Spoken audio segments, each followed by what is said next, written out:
முடியும்னு நினைக்கிறவங்க குலதெய்வத்த அன்னைக்கு கையே விட்டுறாதீங்க. குலதெய்வ வழிபாடு என்பது உங்களுடைய குலத்திற்கு மட்டுமல்ல, உங்களுடைய பரம்பரைக்கு மட்டுமல்ல, உங்களுக்கு வரக்கூடிய அத்துணை தடைகளும் நிவர்த்தி பண்ணக்கூடிய ஒரு ஆளாகத்தான் இருக்கும். என்னாதான் நம்மள வந்து புடிச்சவங்க இருந்தாலுமே, நம்ம வீட்ல இருக்கவங்க தான் நம்மளுக்கு முதல்ல.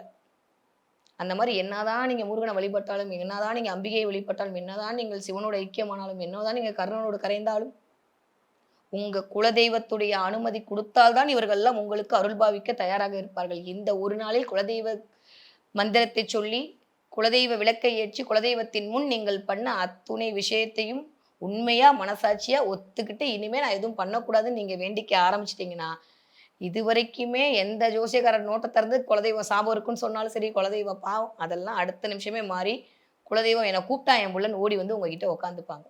இத வசீகரிக்கிறதற்கு இந்த கிராம்பையும், இந்த ஏலக்காவையும், இந்த பச்சை கற்பூரத்தையும் நீங்கள் பயன்படுத்திக் கொள்ளுங்கள். முடிந்த அளவை நேர்மறையான வார்த்தைகளை மட்டுமே பேசுங்கள். எதிர்மறையான வார்த்தைகள அறவே தவிர்த்து விடுங்கள். நெறைய தானம் பண்ணுங்க. தண்ணீர் தானம் பண்ணுங்க. இந்த 1 மணி டூ 2 மணி இந்த நேரத்தை தவற விடாதீர்கள். சித்ரா பௌர்ணமி அன்னைக்கு 12ஆம் தேதி திங்கட்கிழமையா வருது. திங்கள் என்பதே சந்திரனுடைய சுரூபம் தான்.